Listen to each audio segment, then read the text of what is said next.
I think some of the reasons when I hate paintings is because I don't understand them and I don't know why someone decided to paint it. Like when I look at it, I'm like, I don't know what you're here for. My name is Krista Bornman. Okay, and what is your professional experience with judging ugly and beautiful things? Well, I read a lot of literature and works by philosophers about their pursuit of beauty and what that means for humanity. So I find it interesting that you are looking at things to find out why they're ugly, because people have been looking for so long to find out why things are beautiful. My name is David. I'm a fine art photographer and been doing this for a few years now, and yeah, that's pretty much it. That's what I do. So fine art photographer. Your job is to take beautiful pictures. My job is to take beautiful pictures. Okay. Have you ever looked at a photograph that was clean, was balanced, like everything was spot on, but you just didn't think it was a nice photo? No, I don't think so. Really? Yeah, I don't think so. Maybe I wasn't like stunned by it, like, oh my gosh, this beautiful photo. But if it's clean and it looks good, it's sharp, it's got good colors, I'm gonna generally like the photograph. Even if it's bland, like I'm gonna be like, this is still a good photograph. But in the sense of beauty, maybe not beautiful. In particular, I kind of hate. You hate it? Maybe a little. Okay, that's all right. Why? Which one do you hate? It's the one with the brown squiggles all across the bottom. And I don't really like those colors, but that's a personal preference. I mean, honestly, the colors are a little discomforting. They're very brown, Yeah. muddy. Sometimes that's part of art, though. Part of art is to make people uncomfortable. I think the way people see things as beautiful is if they're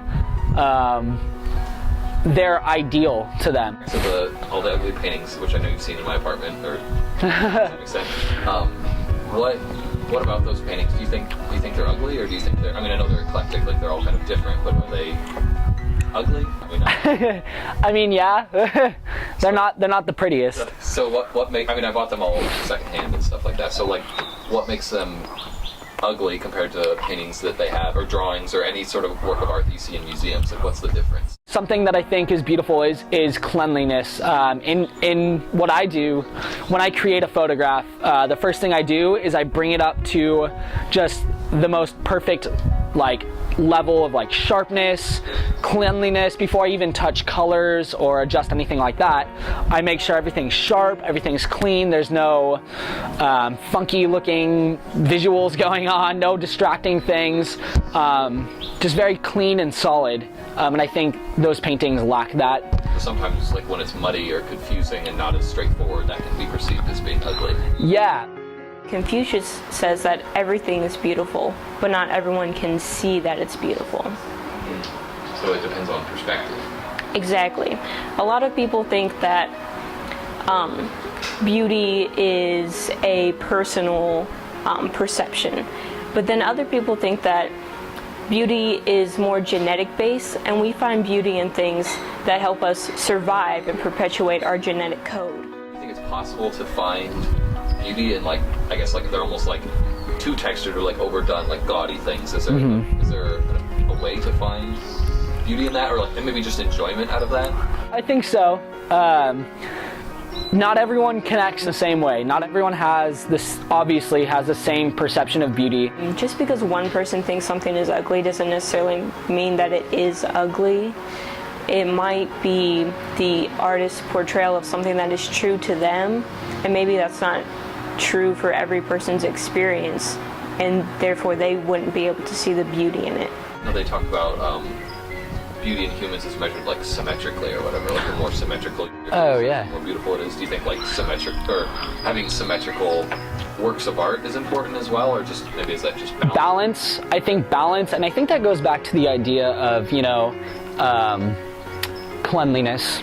I think cleanliness, balance, harmony, those are all really strong core ideas, and I think the idea of something that's beautiful.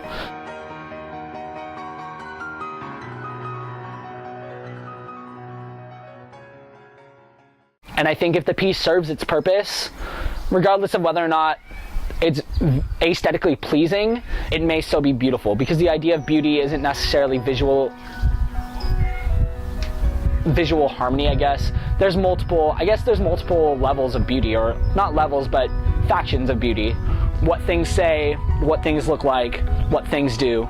In Western culture, our perception of beauty is based on ancient Greek culture, and they believe that beauty was found in 3 areas, which was symmetry, proportion, and harmony. So we see that a lot in our art and in our architecture and even in our literature. But in Eastern culture, especially the Japanese culture, they find beauty in asymmetry. What might be ugly to someone from Western culture would be beautiful to someone else who's grown up in a totally different lifestyle. I wonder what people from other parts of the world would think about looking at my ugly paintings. They'd probably still cry. They'd still be ugly. Still be ugly.